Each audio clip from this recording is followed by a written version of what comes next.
Farm आबादगार साथियों, इन वक्त जो आहे ज़मीन अब्बास फार्म से मौजूद आहियां। ही तव्हां जो आहे सरें जो बिज इन पासे ॾिसो या इन पासे ॿई पासा जेके रस्ती बिल्कुल ही मेन रस्तो आहे, पर सरें एतिरी लगी आहे जो जेको आहे रस्ते के ॿिन्ही पासे बिल्कुल माना हीअं ॿुड़ा जेके चढ़ी आया आहिनि हिन ते। अच्छा, ही जेके आहिनि से तव्हांखे ॿुधाईंदो हलां त OP बीज आहे, को हाइब्रिड बीज कोन्हे को। जेकॾहिं महिनत कजे त पोइ तव्हां बिल्कुलु तव्हां ॾिसी सघो था त महिनत जो फल इहो आहे त बिल्कुलु इहा सरें माना किरी चुकी आहे। हिन वक़्तु तव्हां कैमरा जी मदद सां ॾिसंदो सॼी जेका आहे सरें माना माल में, फ्रूटिंग में, फरनि में बिल्कुलु माना लोडेड आहे। लोडेड जे करे जेका आहे हीअ किरी पई आहे। अच्छा, किरी को ज़मीन ते कोन विया, पर माना हीअ वज़न जॾहिं बि थींदो आहे कंहिं फसल ते त पोइ उहो झुकी पवंदो आहे। त हीअ झुकणु आहे, किरण ॿी शइ आहे, झुकण ॿी शइ आहे। ऐं इंशा ताला जेका पोज़ीशन आहे त हीअ सरें जेका आहे 140 ॾींहंनि खे पुॼी चुकी आहे। बाक़ी 8-10 ॾींहंनि में जेको आहे या वधि में वधि 2 हफ़्ता ऐं बिल्कुलु जेका आहे हीअ सरें तव्हांखे इंशा ताला पैदावार ॾियणु शुरू करे वेंदी। लाबारा हिननि में शुरू थी वेंदा हलिया। ऐं जेका मौसम लॻी पिया उहा बिल्कुलु सुहानी मौसम आहे ऐं बिल्कुलु क्लाउडी मौसम आहे। हीअ मौसम कणक जे लाइ त ख़तरनाक ख़राबु आहे, छाकाणि त कणक में रती जो जेको इशू हले पियो उहो वधी वेंदो ऐं घटि कोन्ह थींदो। अलाह ताला जेको आहे इन मौसमनि खां अहिड़नि खां बचाए। जेको हीअ मौसम आहे इहा हुअणु घुरिजे उस वारी, छो जो हिन में जेकॾहिं ख़ुश्की थींदी त उहा बहितर रहंदी इन फसलुनि जे लाइ। पोइ सरें जो फसल हुजे तोड़े कणक जो फसल हुजे।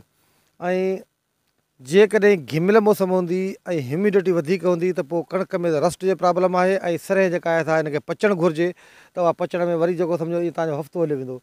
बाक़ी मजमूई तौर ते जेकॾहिं ॾिसूं त फसल बहितर आहे। ऐं आबाद करणु घुरिजे त कणक खे कणक करे खाइनि त बहरहाल सरें खे बि कणक करे खाइनि। जिन DAP जो इस्तेमालु, उन खां पोइ NPK जो इस्तेमालु ऐं उन खां सवाइ फास्फोरस खां अलावा यूरिया ऐं ॿिया जेके माइक्रो न्यूट्रंस हूंदा आहिनि उहे ॾियणु घुरिजनि। त हिन में हिकु बोरी DAP लॻल आहे, उन खां सवाइ अमोनियम सल्फेट जो यूज़ कयल आहे, यूरिया जी 2 बोरियूं, NPK यानी 23 जी 1 बोरी ऐं इन खां अलावा पोटाश वग़ैरह बि ॾिनो वियो आहे। उनजो फल इहो थियो आहे त तव्हां ॾिसंदो त बिल्कुलु तव्हांखे सरें जेका फुली लोडेड मिलंदी। जंहिं इन में जेके ॾार या ब्रांचिस या माल जेको हीउ ॾिसो पिया त ज़बरदस्त आहे।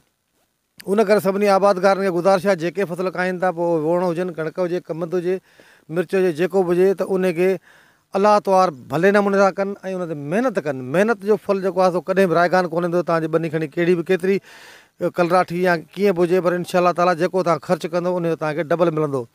उन करे कॾहिं बि जेको आहे मायूस न थियो।